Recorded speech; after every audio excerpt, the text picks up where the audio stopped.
Hello, and thank you for joining us on Chicago Tonight. I'm Brandis Friedman. Here's what we're looking at. Chicago police overtime skyrockets. I'm a 72-year-old man who has a terminal illness. Illinois passed a law allowing the release of dying and severely disabled people in prison, but nearly 2/3 of the requests have been denied. Who gets a compassionate release and why? All that hog butchering, wheat stacking, and tool making will really build up your deltoids. And WTTW News Explains Chicago nicknames. All that and more next on Chicago Tonight. But first, some of today's top stories. The 6-week-old automaker strike could be coming to an end now that General Motors and the United Auto Workers have reached a tentative agreement. The UAW confirmed the deal. This comes after Ford's deal with the union last week and an agreement with Jeep maker Stellantis over the weekend. The deals will last 4 years and 8 months and include 25% general pay raises and cost of living adjustments. The 146,000 UAW members will vote on whether to approve the agreements over the next 2 weeks. Meantime, they will head back to the job after this historic strike. Illinois students showed strong learning recovery from the pandemic with the highest graduation rate in 13 years, as well as increased proficiency. The State Board of Education released its 2023 Illinois report card today, showing an 87.6% graduation rate, driven by gains made among Black and Hispanic students. Additionally, students showed increased proficiency in English language arts, with a 16% increase over last year to 34.6%. Math proficiency increased slightly to nearly 27%. ISB says both proficiency rates are still below pre-pandemic levels. Federal pandemic relief funds are still available to school districts until September of next year. Wouldn't be Halloween in Chicago without a slightly scary forecast. National Weather Service is predicting snow showers throughout the day tomorrow, including during those trick-or-treating hours. Highs just between 36 and 40 degrees and gusty winds with wind chills down in the mid-20s. So be sure to add some layers to those costumes. And for tonight, the Weather Service has issued a freeze warning with temps dipping down to 27 degrees. Bundle up if you can. Coming up in the program, whether to release incarcerated people suffering from terminal illnesses from prison. But first, Chicago's skyrocketing police overtime bill. That's right after this. Chicago Tonight is made possible in part by Alexandra and John Nichols, the Jim and Kay Mabey family, the Polk Brothers Foundation, and the support of these donors.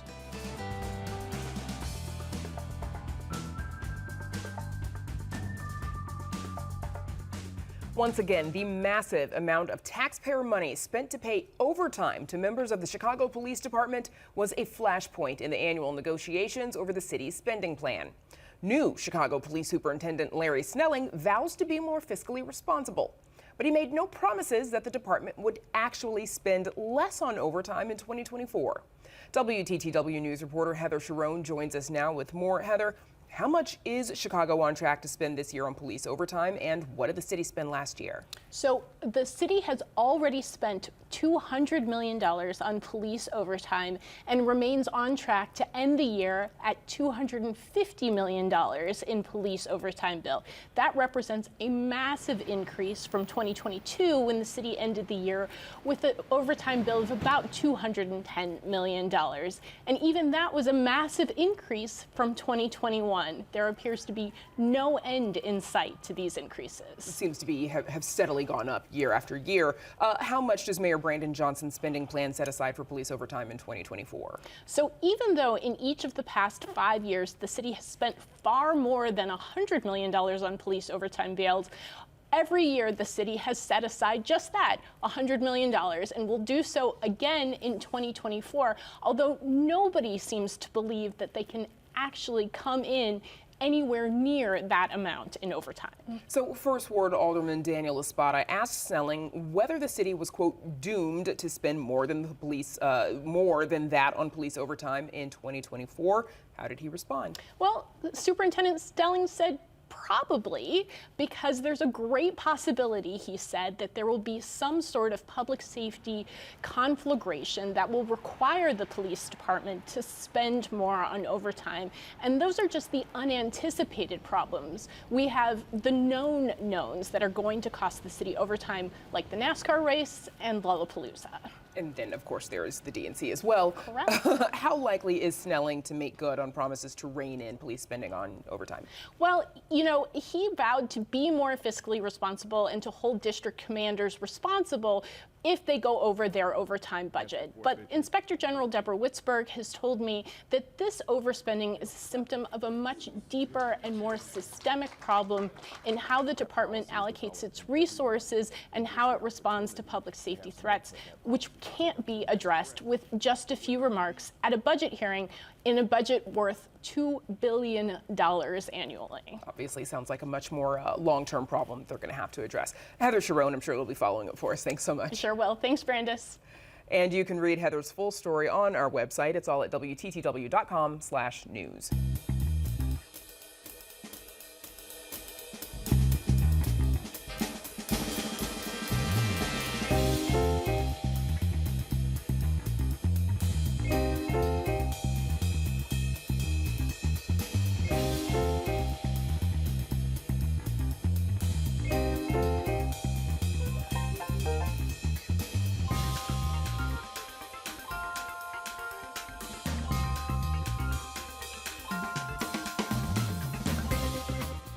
For almost the last 2 years, Illinois has had a law that allows people who are in prison and dying of a terminal illness or are physically disabled the opportunity to petition for compassionate release. It's called the Coleman Medical Act. But a recent report shows far fewer prisoners than expected are getting out. In fact, the Illinois Prisoner Review Board has denied nearly 2/3 of all medical release requests, according to that report from WBEZ and Injustice Watch. We met with a man who is in prison and dying, yet his request was denied. Here's his story. As his oxygen machine whirs next to him, Richard Dykes considers his future. I'm a 72-year-old man who has a terminal illness. We met Dykes in a conference room at Dixon Correctional Center, where he's been the last 27 years, serving a life sentence for murder. Dykes thinks the end of his life may be coming soon, since being diagnosed with a terminal illness. My hope is waning, and I personally believe that all any of us has is hope. And I believe that when you lose hope, you die. And I will die here. In summer 2022, he was diagnosed with idiopathic pulmonary fibrosis, a rare terminal lung disease. They gave me the results to read, and as soon as I got to pulmonary interstitial fibrosis, I stopped because I knew what that was. I knew that it was a death sentence because my mother died with this disease. My brother died with this disease. Under the Coleman Medical Act, people in prison can petition the Illinois Prisoner Review Board for early release if they're terminally ill and likely to die within the next 18 months, or disabled or likely to become disabled within the next 6 months. This is the letter from the doctor from UIC stating that I meet it. This is the letter from the medical director verifying that. This is the letter from the Oak Park Arms Assisted Living Facility accepting me. This is the letter from the board denying me. According to that letter from the Prisoner Review Board Chairman Donald Shelton, Dykes can reapply in 6 months, though it gives no reason for the denial. The process takes about 90 days to go through from filing a request till the time it's decided. And that time is set by law as a limit. And so when you take someone like Rich, who was denied in July, and then if he has to wait 6 months to reapply, that's January, then takes 90 days to go through the process, that's April. He's got only 2 months left to live under the prediction that the doctors made. Dykes' attorney, Bill Nissen, argues the board is overstepping with that 6-month waiting period since it's not in the statute itself. Andy says the board's low rate of granting medical releases defeats the law's purpose. It does nobody any good at that point in life. The state has to pay a lot of money to take care of people. The state lacks the resources to take care of people properly, and there is no, in my view, valid penal purpose served by requiring a sick person who has a life sentence to serve their last days in a prison infirmary as opposed to a nursing home or other facility. Applicants also have to prove they have a plan for themselves upon release. Dykes' pen pal turned power of attorney helped him secure a spot here in Oak Park. His particular diagnosis, pulmonary fibrosis, strikes very close to my heart. I just had a sister who died of that this last summer. So I know that his last year is going to be pretty horrible, and it's going to be extra horrible if he's in prison. And Dykes would have the resources to pay the cost of care, since he's earned a small income on his books and is eligible for Social Security and Medicare when he's released from prison. But time is of the essence. The month after his first petition was denied, medical tests at UI Health revealed his lung disease is getting worse. And the doctor told me then that she's not sure that I will even live 6 more months. It is aggressively attacking my body. Another 6 months could mean Dykes will spend very few, if any, of his last days outside these walls. I want to spend what time I have left with my children. I have identical twin granddaughters that I've never seen.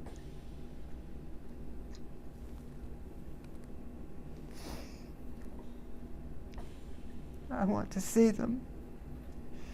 I want to see my children. And we asked the Illinois Prisoner Review Board about that 6-month waiting process, and in a statement they told us, quote, similar to the 1-year waiting process and the clemency process, the PRB imposes a 6-month waiting period to ensure board members and staff have the time and resources to give each person the due diligence they deserve. These waiting periods prevent the board from being inundated by requests. The policy includes the ability for individuals to petition the board chair to waive the 6-month wait requirement if there are clear and convincing changes in circumstances. So let's dive a bit deeper into the details of the Joe Coleman Medical Act. It was passed by the state legislature 2 years ago, one of the nation's strongest compassionate release laws at the time. But so far, nearly 2/3 of the requests from dying and disabled prisoners have been denied, as we mentioned. Advocates argue the law isn't living up to its promise. Joining us are Lisa Daniels, Executive Director of the Darren Easterling Center for Restorative Practices. And joining us from the town of Greenville in southern Illinois is attorney Tom DeVore. He was the Republican candidate for Illinois Attorney General in 2022. We should also mention we invited members of the Illinois Prisoner Review Board as well as various representatives from law enforcement, including several suburban state's attorneys and a sheriff, as well as members of both the House and Senate GOP. They all declined our invitations. I am thankful to have the two of you, Lisa and Tom, to join us. Lisa, let's start with you, please. As we mentioned, nearly 2/3 of requests for release being denied. Do you think this law is living up to its promise? Doesn't appear to be at this point in time. As a former member of the Prisoner Review Board, I spent many opportunity actually on panels and reviewing petitions as well. And there are often challenges in the deliberation process and the ability to reach a consensus when it comes to whether or not someone should be released, in spite of the fact that they meet the eligibility requirements to be released under the Joe Coleman Act. In fact, you just left the Prison Review Board earlier this year, correct? January, yes. January of this year. And we know that in some of Richard Dykes' paperwork that he got from the Prison Review Board, I think it was the chairman who says just because you meet all the requirements, it does not necessarily automatically mean that you will be granted release. It just makes you eligible for consideration. Yeah. Tom DeVore, what circumstances or under what circumstances do you think someone should be granted release? You know, that hypothetical in the abstract is really hard to apply, and you have a good answer. But But I was going to say what you just said, that the chairman had pointed out, where meeting the eligibility requirements means that you can apply. Doesn't necessarily mean it'll be granted. Being granted is probably very fact-specific circumstances. So, I don't know the gentleman's whole story that you just had given to me, the gentleman that been in prison for quite some time, committed murder, etc. Why any human being could be able to sympathize with his plight. There's a balance to that as well from a society perspective, that he did get a sentence, and that sentence is being carried out, and someone lost their life, etc. So I don't pretend to think that's an easy job, being on that prison review board. I'm sure it's mired with a lot of emotion and politics and all of those things. So, when they say this law is not meeting its expectation, the law is what it is. It's a law, which means it's a tool that can be utilized for people to apply. But whether or not they're granted it, it's not so much about the law, it's about the politics of it. And we might come back to that in a little bit as well, Tom, before we let you both go. Lisa, what are some of the factors that members of the PRB are supposed to consider when considering a medical release request? Well, of course, the criteria that is stated in the statute, and as you stated earlier, whether or not this person has a terminal illness, whether or not they'll be incapacitated or are incapacitated currently, or whether or not they'll be incapacitated over within the period of 6 months. And then there's also the parole plan, meaning what provisions does this person have in place to care for themselves or be cared for upon release. And the interesting thing is that, as I understand the law itself and the criteria and the eligibility for being able to apply, there is no other criteria. There are no other factors to consider. There is room to hear from the victim or surviving family members, to have an opportunity to express their thoughts and their feelings about whether or not this person should be released, as in clemency. But there are no other factors per the statute that say that the Prisoner Review Board should consider these things in making their decision. So it's left up to the discretion of the panelists. Exactly, and that's actually in the guidelines, that it is whether or not this person is granted or denied is at the sole discretion of the Illinois Prisoner Review Board. So this Medical Release Act, it was also touted as an effective way to reduce the high cost of caring for elderly and obviously those who need a great deal of medical care in prison. Tom, is releasing people who are incarcerated under those circumstances, is that a smart way for the state to save money? I'm not convinced. I'm not saying it is or isn't, because again, those types, before I became a lawyer, I was a finance person. So the precariousness of money can be complicated. And for example, if I use a hypothetical that would say we have someone that's elderly, been there for quite some time, they're incurring medical costs in prison, they haven't worked in a couple of decades, and if they do meet the factors and they're let out by the Prison Review Board, they're not going to go get a full-time job with private insurance, etc. So those costs are likely going to be borne by the taxpayers through some other mechanism. So I would not automatically jump on the bandwagon of, if we let them out through this process, it's going to alleviate the taxpayer from carrying those costs. It may just shift it to another fund or another pool of tax dollars, but I wouldn't say that it's an automatic tax savings. No, I wouldn't. Lisa, does keeping prisoners with serious health conditions incarcerated, is that burdening the prison system that is already, I think a lot of people would argue, strapped? I would say that it would be, because there are people, again, who are incapacitated that are now left to be cared for and having a lot of their daily needs met, and that becomes a burden on staff, on the correction staff, versus medical staff.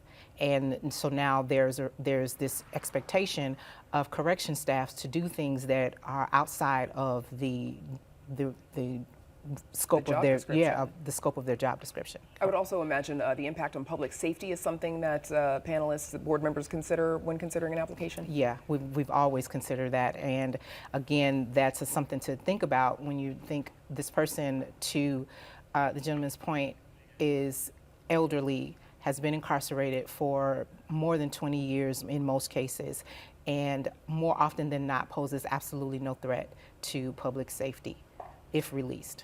Okay, so I did say we wanted to talk about the politics a little bit. Prison Review Board, supposed to be roughly evenly split between Republicans and Democrats. In an explainer for those at home, we've mentioned it. Each released request is decided by a panel of just 3 board members of the greater board. Data shows, though, and as we mentioned, this information comes from Injustice Watch and WBEZ, that Republicans are casting more votes than Democrats, and that they are more likely to deny a request for release. Lisa first, and then I'm going to come to you as well, Tom. But, once you sat on the Prisoner Review Board, did you ever experience board members who seemed to be ideologically opposed to releasing people who are incarcerated? Absolutely, absolutely. I've always said that it's my belief that the board votes its ideology. The board votes what they believe, and in spite of there being criteria that need to be, or the statutes that need to be considered when making decisions on whether or not somebody's going to be released or clemency is going to be granted, there's always an opportunity to fit my belief system into the guidelines of the statute. If the statute that we are to consider, one of the statutes that we are to consider is that does releasing this person deprecate the seriousness of the crime? There's no criteria for that. There's no evidence. It's all subjective. And so if I believe that a person deserves a second chance, then my rationale is simply, I do not believe that releasing this person would deprecate the seriousness of the crime. My decision falls under the statute. Tom, your thoughts on politics and how they might play into some of the decisions that the PRB makes? Ms. Daniels just made a variety of excellent points, of which I agree with her on. The factors, or 6 of them actually, and none of them specifically discuss what she just mentioned. But that's the human condition, and you'll see it in the justice system. You'll see it in the judiciary in general, where ideology of people can influence their decisions because it's a very broad range of discretion. I would point out that prior to this law being passed, there was a similar method through clemency. The governor, through the executive branch, made those decisions.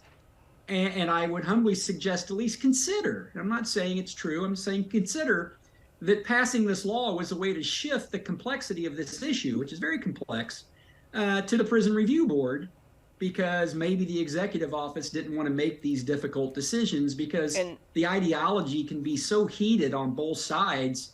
For example, the gentleman that we just... Sorry, we're fresh. Sorry, Tom, okay, we're fresh out of fine. time. Obviously, the 3 of us can talk about this a lot more, and perhaps this conversation will continue another time, but we'll have to leave it there. Tom DeVore and Lisa Daniels, thanks to you both.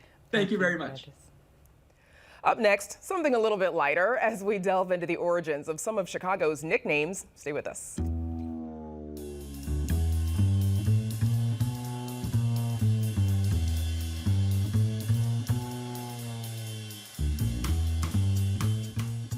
What's in a name? How about a nickname? Chicago has a lot of them. Where'd they all come from? Chicago Tonight's Erica Gunderson takes on that question in the latest from our digital series, WTTW News Explains.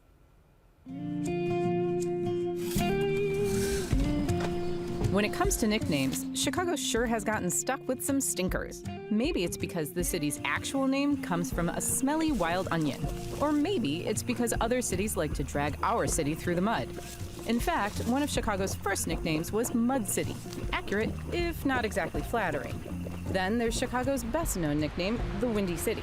Sounds about right to anyone who's caught a face full of frosty lake wind in January, but Chicago is only the 12th windiest city in the U.S. A lot of folks think the Windy City moniker came from New York. When brash upstart Chicago was competing to host the 1893 World's Fair, the New York Sun editorialized our politicians as, quote, full of hot air. But references to Chicago as the Windy City long predate that slander. The Cincinnati Enquirer used it in an 1876 headline to report on a tornado that blew through Chicago, though historians say there was likely a double meaning at play there too. Fast forward to 1914 and a beefed-up Chicago. In his poem, Chicago, Carl Sandburg characterized the growing city as a young working man. In his words, stormy, husky, brawling. A line from that poem gave us the nickname City of Big Shoulders. Makes sense. All that hog butchering, wheat stacking, and tool making will really build up your deltoids. Chicago's most contentious nickname might be the Second City. Some believe it was sparked by the Great Chicago Fire of 1871, when the city had to rebuild, emerging as a stronger, more resilient Second Chicago. But Chicago was America's second most populous city for nearly a century, so it more likely started there. And annoyingly, it was a New Yorker's poison pen that made it stick. When writer A.J. Liebling found himself marooned in Chicago for a few years in the late 1940s, he wrote a collection of essays outlining all the ways he felt Chicago fell short of his hometown. The book was titled Chicago, the Second City. But in classic Chicago fashion, we embraced a name meant to run us down and used it to lift us up instead, because f you, we're from Chicago.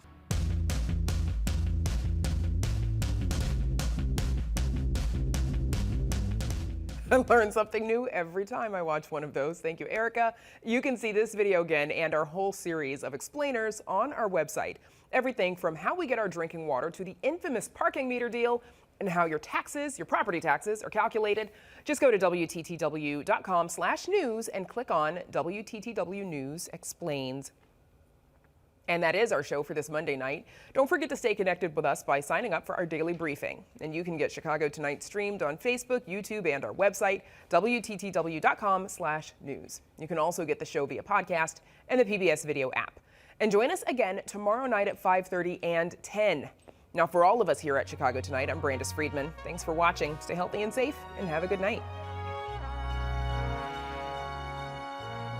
Closed captioning is made possible by Robert A. Clifford and Clifford Law Offices, a Chicago personal injury and wrongful death firm whose attorneys embrace a culture of philanthropy and service by volunteering their time, expertise, and guidance to help others in the greater Chicago community.